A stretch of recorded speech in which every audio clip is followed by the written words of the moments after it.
Hey there, Chef Tom Woodbury here with one of my heroes, the author of the Bread Bible, my new friend, Rose, and I'm going to slaughter your last name every time, Berenbaum, right? That's perfect. Oh my gosh, I did it. So far, how are you enjoying the Home and Houseware show?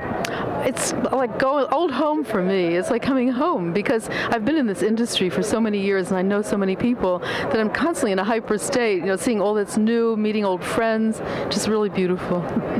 So tell me, you've got some lines of products I'm seeing here. What have we got here that you've got here at the Houseware Show this year? Well, this is called the Rose line. It's under the new Metro design, and it all began with a beater blade, which has really revolutionized mixing because you no longer have to scrape the bowl. It scrapes the bowl while it's beating, and that's how I got involved with new Metro. I was in on the initial design and testing it, and it's something I always dreamt of but had never thought to do myself. I thought that was the one thing that's needed for mixers. So that was the beginning, and then we've expanded to many other things, such as the zest nest. That's the ideal thing for grating any kind of citrus zest.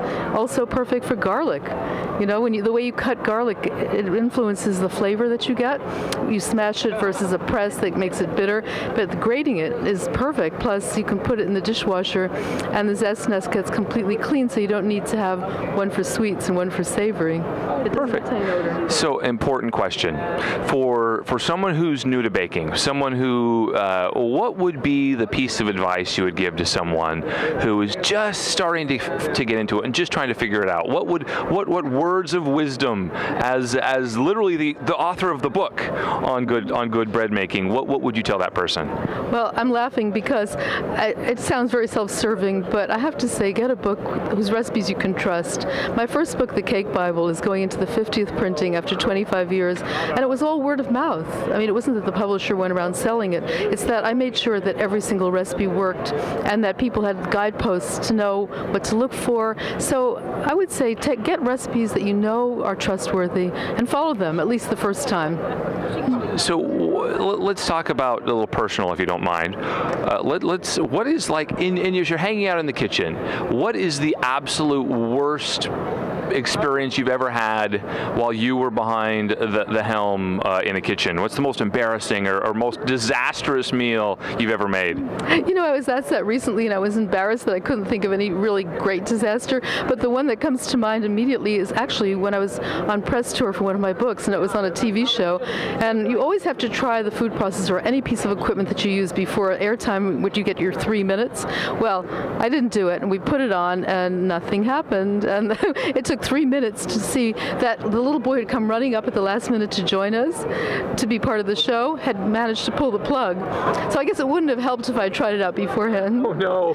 Yeah. I would say always check when something doesn't work, check if it's plugged in, That's the last thing most people think of. As far as a disaster, I don't work in a commercial kitchen where a million people are doing a million things and are under pressure.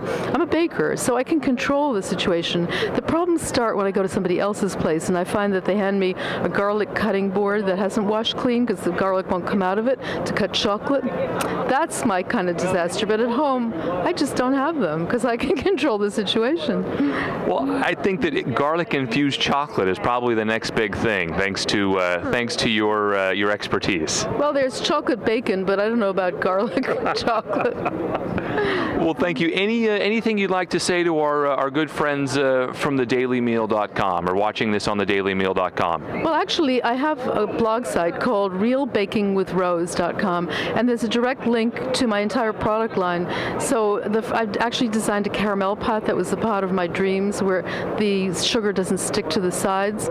So you get all of it into the mixture. You can use it for syrups, and the double boiler that has water contained in the walls. So it's ideal for melting chocolate, for making lemon curd.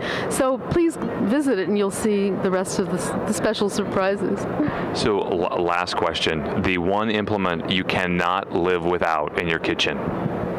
I just wrote a new book and I put one thing on top of the line. I think it would have to be an oven because you can't bake without an oven, but would you consider an oven an implement? Absolutely. Okay, because if not, for the smaller things, definitely the beater blade.